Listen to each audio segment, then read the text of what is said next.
కేసీఆర్ గారి నాయకత్వం, జై తెలంగాణ. కేసీఆర్ గారి నాయకత్వం, కేటీఆర్ జై తెలంగాణ. బాగా చేతులు అద్దుమా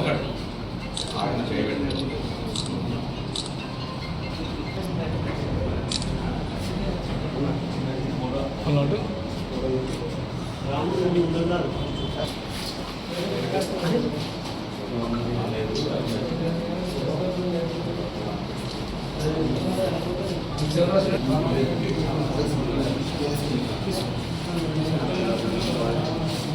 ఫోటో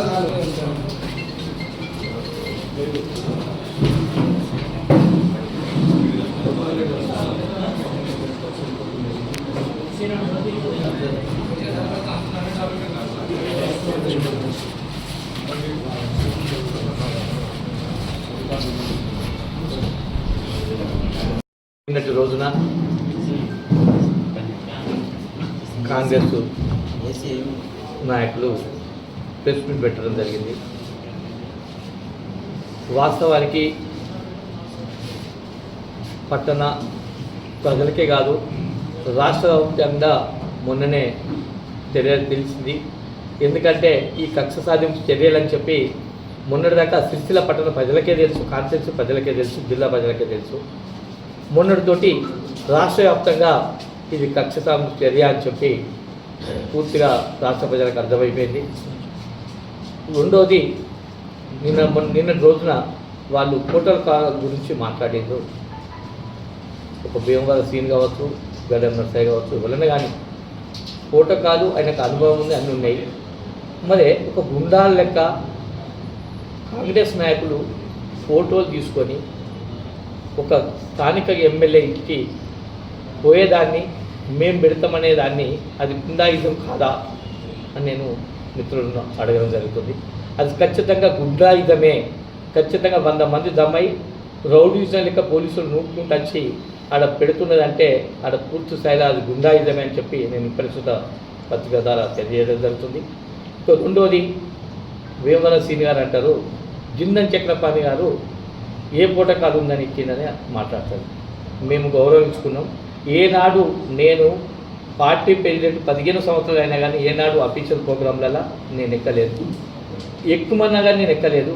2 పట్టాలు గత సంవత్సరంలో కేటీఆర్ గారు సుతా బీవై నగర్ పట్టాలు ఇవ్వడం జరిగింది.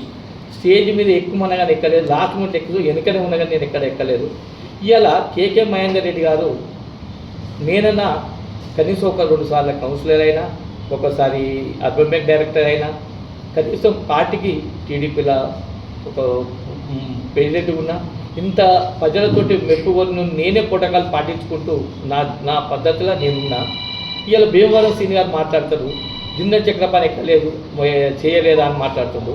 నీకు తెలియకపోతే తెలియని జాగుండు శ్రీనివాస్ గారు, నీ చరిత్ర ఏందో నువ్వేందో మాకు తెలుసు. నువ్వు ఏ చేతుకు ఆ గొడుగు పాట పడతావు అనేది ప్రజలకందరికీ అర్థమైపోయింది. దాని గురించి నేను ఎక్కువ మాట్లాడదలుచుకోలేదు. దయచేసి నేను సూటిగా ప్రశ్న ఒకటే, నేను 2 సంవత్సరాలు ప్రతి ప్రోటోకాల్లో ఉన్నా అంటే అది నీకు తెలుసో తెలియదు. ఒక మార్కెట్ కమిటీ చైర్మన్గా ఒక ప్రోటోకాల్ దృష్టిలో ఉన్నప్పుడు నేను అప్పుడు ఎక్కడం జరిగింది. ఎప్పుడైతే ప్రోటోకాల్ మార్కెట్ కమిటీ చైర్మన్ లేను, అఫీషియల్ ప్రోగ్రాంలో ఎక్కడ కానీ నేను ఏ ప్రోటోకాల్ నేనే 10 మందికి చెప్పేటోడు. కాబట్టి అటువంటి పద్ధతులు నేను పాటించుకుంటూ ఈ రోజు వరకు సిరిసిల్ల పట్టణంలో ప్రజలలో నేను ఉన్నా. ఇక ముందు మాట్లాడేటప్పుడు తెలుసుకొని మాట్లాడాలని చెప్పి కాంగ్రెస్ నాయకులకు ఈ సందర్భంగా హెచ్చరించడం జరుగుతుంది. వేములవాడ శాసనసభ్యులు ఆది శ్రీనివాస్ గారు నిన్న మీడియా సమావేశంలో మాట్లాడుతూ ఉన్నాను. ప్రోటోకాల్ గురించి, ఫోటోల గురించి మాట్లాడుతూ ఉన్నాను. ప్రభుత్వం వచ్చి 16-17 నెలలు అవుతూ ఉంది.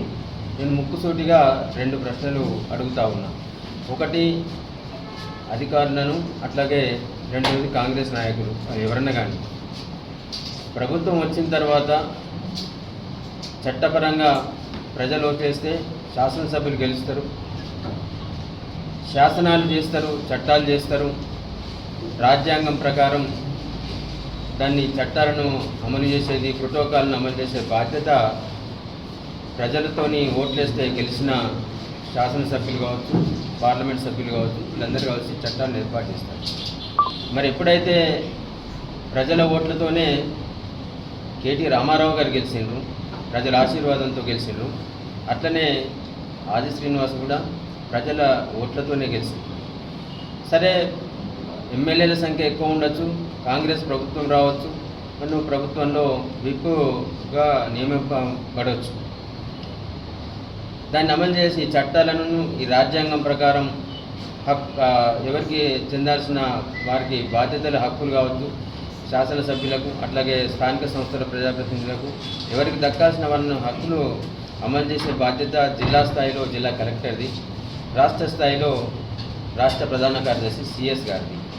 మరి ఇక్కడ ఆది శ్రీనివాస్ను విప్పుగా నియమింపబడ్డ తర్వాత సిరిసిల్ల జిల్లాలో ముఖ్యంగా సిరిసిల్ల నియోజకవర్గంలో ఎన్ని కార్యక్రమాలకు అటెండ్ అయినావు, మరి అటెండ్ అయిన కార్యక్రమాలకు శాసనసభ్యునిగా సిరిసిల్ల శాసనసభ్యునిగా ప్రజల మన్ననలు పొంది 4 సార్లు గెలిచి ఇప్పుడు 5వసారి మొన్న ప్రజల మన్ననలతో గెలిచిన కేటీ రామారావు గారిని ఎన్నిసార్లు నువ్వు ఒక సభ సంబంధించి అట్లాగే ముఖ్య అతిథి పాత్రలో ఉండి ఎన్నిసార్లు ఆహ్వానించినావు? మరి ఆయన ఫోటో లేకుండా ఫ్లెక్సీలు ఉన్నా కానీ నువ్వు గమనించి కూడా ఆ కార్యక్రమాల్లో పాల్గొని మరి నువ్వు ఆ ప్రోటోకాల్ని ఎందుకు ఉల్లంఘించినావు? నువ్వు చట్టాలను అమలు చేయాల్సిన బాధ్యత చట్టపరిధిలో మంత్రులది, విప్పు కానీ లేకపోతే ఇంకా జిల్లా కలెక్టర్, జిల్లా స్థాయిలో వీళ్ళందరూ. మరి మొదలు మీరు ఉల్లంఘించారు. ఉల్లంఘించడమే కాకుండా అసలు నిస్సిగ్గుగా అసలు బేషరంతో మీకు ఇజ్జతు లజ్జ సిగ్గు ఏమీ లేకుండా కేసీఆర్ గారి ప్రభుత్వంలో కేటీ రామారావు గారి నాయకత్వంలో వారి చొరవతో నిర్మాణమైన అనేక కార్యక్రమాలకు, అనేక అభివృద్ధి కార్యక్రమాలకు, అనేక నిర్మాణ కార్యక్రమాలకు కూడా మీరు చేసినట్టు, మీరేదో దానికి ముగ్గుపట్టినట్టు లేకపోతే మీరేదో చేసినట్టు ప్రారంభాలు చేసి వాటిని అమలు చేసే ప్రొసీడింగ్స్ ఇచ్చి మరి ఎవరు చేస్తే ఈ కార్యక్రమాలు అమలైనవి, ఎవరు చేస్తే ఈ నిర్మాణాలు పూర్తయినాయి అనే విషయం ప్రజలకు తెలుసు. కానీ మీకు తెలియక ఆ ఇంగిత జ్ఞానం లేకుండా ఆ ప్రోటోకాల్ను పాటించకుండా ఇలా కేటీ రామారావు గారి ఫోటో పెట్టకుండా ఫ్లెక్సీలు పెట్టారు. మీ కుంచిత బుద్ధి, మీ కుచిత బుద్ధి వల్ల ఒరిగిందేం లేదు. ప్రజల మనసుల్లో చిరస్థాయిగా వారి హృదయాంతరాలలో వారు అంటే చిరకాలం ఉండిపోయే విధంగా ఇలా కేసీఆర్ గారిని, కేటీఆర్ గారిని ప్రజల హృదయాల్లో పెట్టుకున్నారు. నువ్వు ఫోటో మీద పెట్టినంత మాత్రం కాదు. నిన్న నువ్వు వేములవాడలో మాట్లాడినావు. తినన్నా ఏమని మాట్లాడినావు అంటే శాసనసభ్యుల కోసం కేటాయించిన ఈ రెసిడెంట్ భవనాలు ఏవైతున్నాయో క్యాంప్ ఆఫీస్ కార్యాలయాలు ప్రజల సొమ్ముతోని కట్టబడినాయి, కేసీఆర్ కట్టలేదు, కేటీ రామారావు కోసం కాదు సిరిసిల్ల శాసనసభ్యుల కోసం కట్టిందని చెప్పినావు. మరి కేసీఆర్ గారే కట్టిండ్రు. మరి 75 సంవత్సరాలుగా ఈ భారతదేశం స్వతంత్రం వచ్చిన తర్వాత ఆంధ్రప్రదేశ్ రాష్ట్రంలో కూడా హైదరాబాద్లో మరి శాసన సభ్యులకు, శాసన మండలి సభ్యులకు వాళ్ళకు ప్రభుత్వ బంగళాలు అంటే రెసిడెంట్ క్వార్టర్లు ఉన్నాయి, నివాస గృహాలు ఉన్నాయి. మరి అన్ని నివాస గృహాలల్లో ఇలా సీఎం ఫోటో పెట్టుకున్నారా? ఈ 75 ఏళ్ళ చరిత్ర చూడు.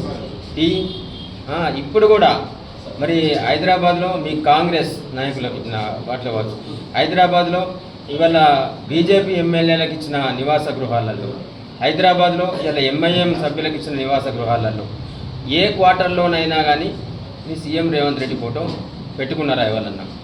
అట్లాగే ఇలా మరి అట్లాగే హైదరాబాద్ రాష్ట్రానికి సీఎం హానరబుల్ సీఎం అంటున్నావు, ఇలా మరి భారతదేశానికి మరి మోదీ ప్రధానమంత్రి. మరి ఇలా అధికార బంగ్లా ఉన్నది సోనియా గాంధీకి, మరి అలా మోడీ ఫోటో పెట్టుకున్నదా? మరి అట్లాగే రాహుల్ గాంధీ ఎంపీగా గెలిచిండు, ఆయనకు కూడా క్వార్టర్ కేటాయించబడింది, ఎంపీ నివాస గృహం, ఎంపీ రెసిడెంట్ క్వార్టర్ అఫీషియల్గా, అది కూడా ప్రజల ధనంతోనే కట్టిండ్రు. మరి దానిలో మోదీ ఫోటో పెట్టుకున్నాడా? అట్లాగే మొన్న ప్రియాంక కూడా గెలిచింది, ప్రియాంక గాంధీ, మరి ఆమె వారి నివాస గృహంలో మరి మోడీ ఫోటో పెట్టుకున్నారా? కొన్ని ఇంకెక్కడన్నా కానీ ఇప్పుడు కలెక్టర్ అధికారిక బంగ్లాలో పెట్టుకున్నాడా, మన రెసిడెంట్ క్వార్టర్లో, లేకపోతే ఇంకెవరైనా రెసిడెంట్ క్వార్టర్లలో ఫోటోలు పెట్టుకున్నారా?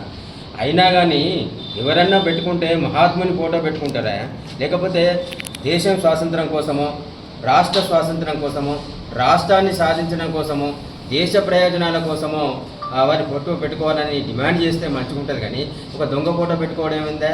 50 లక్షల రూపాయలతోని దొరికిన దొంగ రేవంత్ రెడ్డి ఆయన తమ్ముళ్ళు కలిసి, ఇప్పుడు కాదు కాంగ్రెస్ ప్రభుత్వం ఉన్నప్పటి నుంచి, ఆయన తెలుగుదేశంలో ఉన్నప్పటికీ కూడా జానారెడ్డితో సోపతబట్టి వాళ్ళ కుటుంబంతో సోపతబట్టి రాష్ట్రంలో భూములు గుంజుకొని, జాగాలు గుంజుకొని, ఆస్తులు గుంజుకొని, బెదిరించి అనేక అక్రమాలకు పాల్పడి ఇలా ఆయన లంగ పని లేదు, ఆయనకు చేయని లంగ పని లేదు. ఏదో అటుమేట గుడ్డి దెబ్బలాగా కాంగ్రెస్లో కొన్ని సీట్లు ఎక్కువ రావడం, ఆయన ముఖ్యమంత్రి కావడం, దోసుకున్న సొమ్మంతా కూడా ఖర్చు పెట్టడం వల్ల ఇలా ఈ రాష్ట్రానికి ముఖ్యమంత్రి అయ్యాడు. ఆయన ఏమన్నా తెలంగాణ రాష్ట్రం కోసం పాటుపడ్డా? రేవంత్ రెడ్డి ఏమన్నా తెలంగాణ పోరాటంలో పాల్గొన్నాడా? లేకపోతే దేశ స్వాతంత్రం కోసం పోరాటం చేసిండా? ఏమీ చేయలేదు. ఆయన చేసిందల్లా లాలుచితనం, లపంగతనం తప్ప వేరేది లేదు.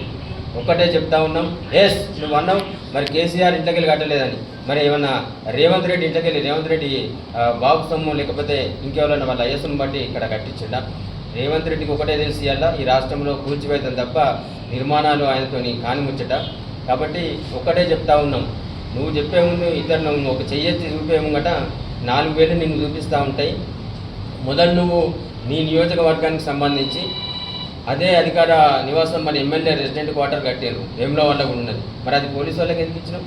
నువ్వు కూడా అందులో ఉండి అక్కడి నుంచే నువ్వు కార్యక్రమాలు చేయి, ప్రజాహిత కార్యక్రమాలన్నీ కూడా అక్కడి నుంచే చేయి. ఎస్ కేటీ రామారావు గారు ఇక్కడికి రాకున్నా కానీ నేను 4 సార్లు 5 సార్లు మాట ఇచ్చి ఓడిపోయి చివరికి అయ్యో పాపం ఆదిశీనాన్ని అంటే గెలిచినావు. కాబట్టి మొదలైతే నువ్వు 20 ఏళ్ళ నుంచి 25 ఏళ్ళ నుంచి అయితే ఏవైతే చెప్పుకుంటూ వస్తున్నావో నేను అది చేస్తా ఇది చేస్తా అని చెప్తా ఉన్నావు, అవన్నీ అయితే అమలు చేయి. ఇలా కేటీ రామారావు గారు ఒక 25 ఏళ్లకు ఒక 40 ఏళ్ళకు సరిపోయే అభివృద్ధిని ఇలా ప్రజలకు అందించడం జరిగింది. ఒక 40 సంవత్సరాలకు 50 సంవత్సరాలకు సరిపడే కార్యక్రమాలన్నింటిలో కూడా ఇలా జిల్లాను ఒక 25 సంవత్సరాలు ముందుకు తీసుకుపోవడం జరిగింది. నువ్వు నిద్రపోకుండా తల కిందికి పెట్టి కాలు మీదకి పెట్టి తపస్సు చేసినా కానీ ఇలా సిరిసిల్ల నియోజకవర్గంలో జరిగిన ప్రగతిని కావచ్చు, ఇలా కేటీ రామారావు గారు చేసిన ప్రగతిలో నువ్వు ఘోరంతా కూడా సాధించలేవాల్సిన కేవలం రేవంత్ రెడ్డి మెప్పు కోసం నీ ఇష్టం వచ్చినట్టు మాట్లాడుతున్నావు, నీ స్థాయిని మరిచి మాట్లాడుతున్నావు, కేసీఆర్ గారి గురించి మాట్లాడుతున్నావు, కేటీ రామారావు గారి గురించి మాట్లాడుతున్నావు. ఎక్కడ ఏమైనా కానీ బీఆర్ఎస్ను ఉలిక్కిపడి నేనే ఉన్నా, ఇక నేను ఒక్కనే సిపాయిని అన్నట్టు మాట్లాడుతూ ఉన్నావు. ఎస్ నువ్వు నువ్వు గెలిచినావు కావచ్చు, ఓడి లాస్ట్కు అయ్యో పాపం అంటే గెలిచినావు కావచ్చు. కానీ నువ్వు ఇచ్చిన హామీలను నిలబెట్టుకొని మాట్లాడు. ఈ ఫోటోకాల్ ముచ్చట మాట్లాడకు. ప్రోటోకాల్ గురించి మాట్లాడేమో కదా, ఒక ప్రభుత్వ విప్గా నీ బాధ్యత చట్టపరంగా ఇక ఎక్కడెక్కడ సిరిసిల్ల నియోజకవర్గంకి వచ్చినప్పుడు మరి గెలిచిన శాసనసభ్యుల్ని పక్కకు పెట్టి ఓడిపోయిన ముంగట పెట్టుకొని ప్రజలు తిరస్కరించడాన్ని ముంగట పెట్టుకొని ఎట్లా కార్యక్రమాలు చేస్తూ వచ్చారు. అట్లాగే కలెక్టర్ గారు కూడా చెప్తా ఉన్నాం, ప్రజాహిత కార్యక్రమాల్లో అట్లాగే చట్టబద్ధంగా రాజ్యాంగపరంగా వ్యవహరించాల్సిన కలెక్టర్ కాంగ్రెస్ కార్యకర్తగా కాంగ్రెస్ నాయకునిగా వ్యవహరిస్తూ ఆ స్థాయిని కలెక్టర్కు ఉండే స్థాయిని తగ్గించి కలెక్టర్కు ఉండే హోదాను పక్కన పెట్టి పనిచేస్తూ ఉన్నాం. తప్పకుండా ఇలా సిరిసిల్ల నియోజకవర్గంలో సిరిసిల్ల జిల్లాలో నీ ఇష్టం వచ్చినట్టు చేస్తా అని చెప్పేసి అనుకుంటూ విరవగుతూ ఉన్నాం. తప్పకుండా దీనికి బదిలా ఉంటుంది. కలెక్టర్ కావచ్చు ఇంకా ఈ ప్రోటోకాల్ అమలు చేయని అధికారులందరికీ కూడా బరాబర్ ఉంటుందని చెప్తా ఉన్నాం. ఓకే, నువ్వు సిరిసిల్ల శాసనసభ్యుని నివాస గృహం రెసిడెంట్ క్వార్టర్లో రేవంత్ రెడ్డి ఫోటో పెడతా అంటున్నావు కదా, మొదలు హైదరాబాద్ నుంచి పెట్టుకుంటారా? హైదరాబాద్లో ఉండే శాసనసభ్యుల ఇళ్లల్లో అన్ని ఇళ్లల్లో రేవంత్ రెడ్డి ఫోటో పెట్టుకుంటారా? అట్లాగే బీజేపీ ఎమ్మెల్యేల ఇళ్లల్లో అంటే రెసిడెంట్ క్వార్టర్లు ప్రభుత్వ ఇచ్చిన క్వార్టర్లలో పెట్టుకుంటారా? అట్లాగే ఎంఐఎం ఏ శాసనసభ్యుని రెసిడెంట్ క్వార్టర్ అయితే ప్రభుత్వంతో కట్టబడ్డదో ప్రభుత్వ బంగళా కేటాయించారో వాటన్నిట్లలో కూడా పెట్టుకుంటారా?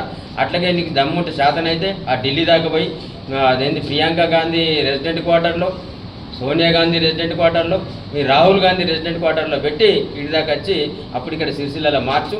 లేకపోతే నీదే ప్రభుత్వం ఉన్నది కదా, ఒక జీవో తీయండి, ప్రతి శాసనసభ్యుని రెసిడెంట్ క్వార్టర్లో రేవంత్ రెడ్డి బొమ్మ ఉండాలని తీయండి. జీవో తీసి దాన్ని జీవోని అమలు చెప్పి, అంటే కానీ ఊరికనే ఏది మాట్లాడితే అది ఇష్టం వచ్చినట్టు ప్రగల్భాలు పలకడం కాదు. మొగుల మీద మస్తే నీ ముఖం మీద పడుతుంది. కేటీ రామారావు గారి గురించో కేసీఆర్ గురించో మాట్లాడేంత స్థాయి కాదు. నువ్వు గెలిచినావు, ఆ ప్రజలకు ఇచ్చిన హామీ నిలబెట్టుకో. ఆడబిడ్డలకు తులం బంగారం ఇస్తాను, కళ్యాణ లక్ష్మి ఆ 1000, అట్లాగే రైతుకు 15,000 ఎకరాకు 15,000 ఇస్తున్నావు రైతు బంధు అవి ఇయ్యి. ఇప్పుడు రైతులకు బీమాకు సంబంధించి కూడా ఎల్ఐసికి ప్రీమియం కట్టలేదు. ఏదన్నా రైతు అనుకోకుండా అనుకోకుండా జరిగితే మాత్రం ఆ రైతు కుటుంబాలు అనాథలైతాయి. తప్పకుండా మీ కాంగ్రెస్ నాయకులకు వాళ్ళ గోస తగ్గుతుంది, వాళ్ళ ఉసురు తగ్గుతుంది. తప్పకుండా మీ ఇల్లు ముట్టడిస్తే మీ ఈపులు వాళ్ళు కొడతారు. అట్లాగే 10వ తరగతి పాస్ అయిన వాళ్ళకు 10,000 ఇస్తాను, డిగ్రీ పాస్ అయిన వాళ్ళకి 25 ఇస్తాను, అట్లాగే పీజీ వాళ్ళకు 1,00,000 ఇస్తాను, పిహెచ్డీ చేసిన వాళ్ళకి 5 లక్షలు ఇస్తాను. ఇవన్నీ ఎన్నైతే కళ్ళబోలు కాబట్టి చెప్పిర్రో 420 రేవంత్ రెడ్డి 420 హామీలు ఇచ్చిండో అవన్నీ నెరవేర్చిన తర్వాత ఇక్కడ సిరిసిల్లకి వచ్చి నీ శుద్ధులు చెప్పు, నీ ఏంటి ఇంకేమన్నా సూక్తులు చెప్పు. కానీ అప్పటిదాకా అయితే నువ్వు చట్టం ఏదైతే ప్రోటోకాల్ అంటున్నావో అదే రాజ్యాంగం ప్రకారం, అదే చట్టం ప్రకారం శాసనసభ్యులకు ఉండవలసిన హక్కులు, శాసనసభ్యుల పట్ల ప్రభుత్వం వ్యవహరించాల్సిన తీరు ఏదైతుందో ఇక్కడ సిరిసిల్ల నియోజకవర్గంలో అమలు పరిచిన తర్వాత రేవంత్ రెడ్డి ఫోటో గురించి మాట్లాడు. బరాబర్ రేవంత్ రెడ్డి ఫోటో పెట్టుకునే అవసరం ఉన్నది. ఎందుకనంటే ఇక్కడ ఊళ్ళల్లో జిట్టి తెలవకుండా, లేకపోతే కుక్కలు బాగైనాయి, లేకపోతే ఇంకోటి బాగైనాయి, కోతులు బాగైనాయి, బరాబర్ అయిన ఫోటోలు ఇళ్ళకు వేలాడి వేసుకుంటారు. ఎందుకంటే అవి చూసినా బెదిరిపోతాయనే పరిస్థితి ఇలా ఉన్నది. రేవంత్ రెడ్డి ఫోటో ఎక్కడ పెట్టాలనో అక్కడ పెడతారు ప్రజలు. ఆల్రెడీ ప్రజల మనసులలో రేవంత్ రెడ్డి ఫోటోకి ఎక్కడ స్థానం ఉన్నదో అక్కడ ఉన్నది. భవిష్యత్తులో కూడా అదే జరుగుతుందని చెప్పేసి చెప్తా ఉన్నాం. ప్రోటోకాల్ గురించి మరిచి ఇంకొకసారి మా సిరిసిల్ల శాసనసభ్యునికి సంబంధించి సిరిసిల్ల నియోజకవర్గంలో కావచ్చు, సిరిసిల్ల జిల్లా కేంద్రంలో కావచ్చు, చట్టపరంగా కలెక్టర్ కావచ్చు, చట్టపరంగా కాంగ్రెస్ కావచ్చు, ప్రభుత్వం కావచ్చు, మీరు వ్యవహరించకపోతే తప్పకుండా ప్రజల చేతిలో మీకు ఏది ఎదుర్కోవాల్సి వస్తుందో అది తప్పకుండా ఎదురవుతుందని చెప్పేసి హెచ్చరిస్తూ ఉన్నాం. ప్రోటోకాల్ అమలు చేయాలని చెప్పేసి జిల్లా కలెక్టర్ని హెచ్చరిస్తూ ఉన్నాం. ప్రోటోకాల్ అమలు పరచవలసిందిగా ఒక ప్రభుత్వ విప్పుగా ఆది శ్రీనివాసుని కూడా హెచ్చరిస్తూ ఉన్నాం. అది అమలు కాకపోతే తప్పకుండా దానికి బదిలా ఉంటుంది. మేము కూడా ఒక రాజకీయ పార్టీగా మీరు ఎట్లా అమలు చేయరో మేము చూస్తాం.